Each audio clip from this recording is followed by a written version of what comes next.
C'est grâce à Bernard Loiseau. J'avais vu un reportage et je trouvais que cet homme-là avait une énergie absolument incroyable et qu'il a développé son énergie à fond. C'est-à-dire, moi je me souviens d'une phrase notamment qui disait que tous les matins quand il mettait ses chaussettes, il disait j'aurai 3 étoiles Michelin, et de se dire que finalement 25 ans plus tard il les a eues. Je trouvais que c'était beau de me dire quand on veut on peut, quoi. Voilà. C'est vraiment ce déclic-là. Après, il y a eu mes 2 grands-mères qui faisaient très bien leur travail de grand-mère, je dirais. J'en avais une qui vivait en autarcie, qui cultivait ses propres légumes. Et du coup, ça m'a donné un peu le sens du vrai produit et du bon produit.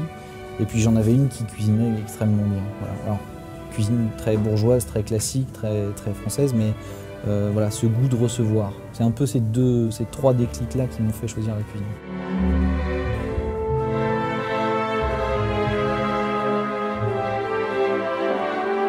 En n'utilisant que des produits de saison et le cœur des produits de saison.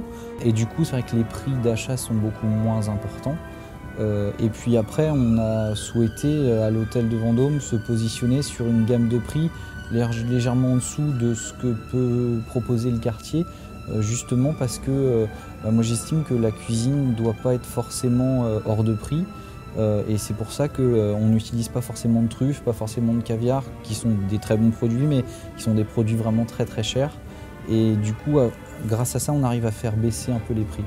Voilà. Alors après, ça c'est pour le menu 39 € du midi. Sur la carte, on utilise bien évidemment les produits que les gens veulent voir, c'est-à-dire la Saint-Jacques, qui est finalement pas si cher que ça, de la Lotte, de la Poularde, voilà.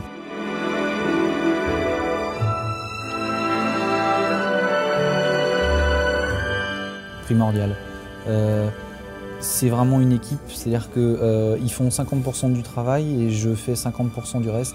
Mais on ne peut pas avoir un bon plat, une belle assiette avec un serveur qui vous la sert mal.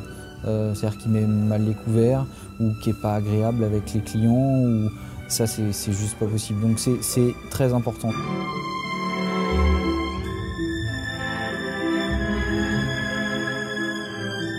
On a l'avantage ces dernières années d'avoir des sites internet qui nous donnent la vie réelle des gens.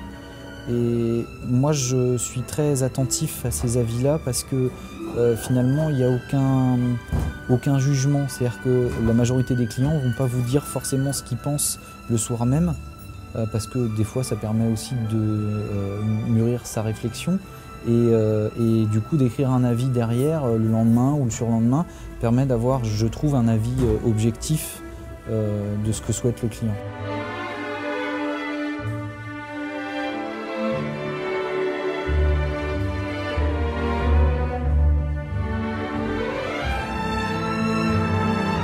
Moi j'estime qu'il faut laisser vivre le personnel tout en le gardant cadré.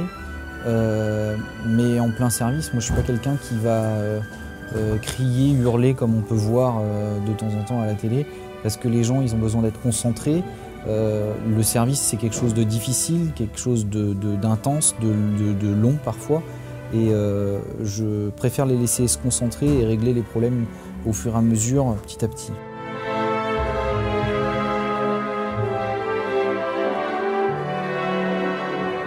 On a la chance d'avoir des émissions télé qui nous apportent beaucoup de jeunes personnels.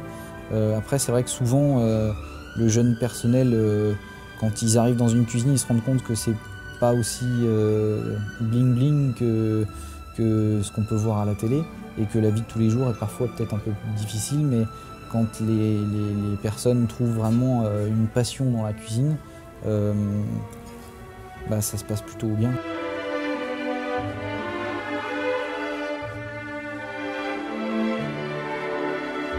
Écoute, il n'y a que ça. Écoute et regarde. Et tu te feras ta propre idée. C'est le plus important, savoir écouter et savoir observer et regarder. Voilà.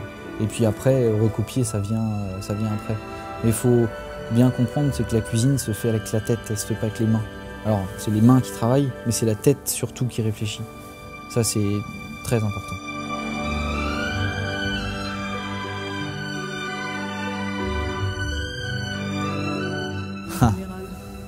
Je ne sais pas si j'ai encore une vision, si j'ai déjà une vision de la cuisine de demain, mais moi je pense que plus ça va aller et plus on va se retourner vers vraiment le produit qui est pour moi la star du métier et justement la sélection des produits et des beaux produits.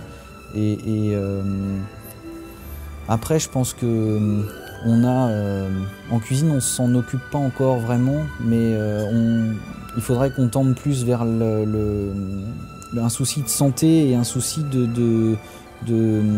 d'énergie. C'est-à-dire que les gens ne vont pas forcément manger la même chose le midi que le soir. Et je pense qu'en cuisine, on a une réflexion à venir sur ça, notamment sur le bio, qui n'est pas forcément abouti, même si je pense qu'il y a quand même une démarche très intéressante de qualité de produit. Et surtout, je pense travailler avec des médecins qui puissent nous expliquer quel produit, à quel moment de la journée, parce que ça, je pense qu'il y a un savoir-faire et qu'on ne l'utilise pas encore en cuisine. Pour moi, l'avenir, c'est ça.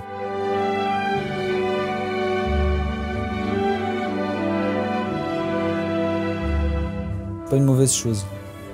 Pas une mauvaise chose, parce que ça permet de se fixer des objectifs et je pense que quand on parle d'étoiles, on parle du guide Michelin. Je pense que le guide Michelin a fait énormément avancer la gastronomie française, énormément, beaucoup plus que bien d'autres guides.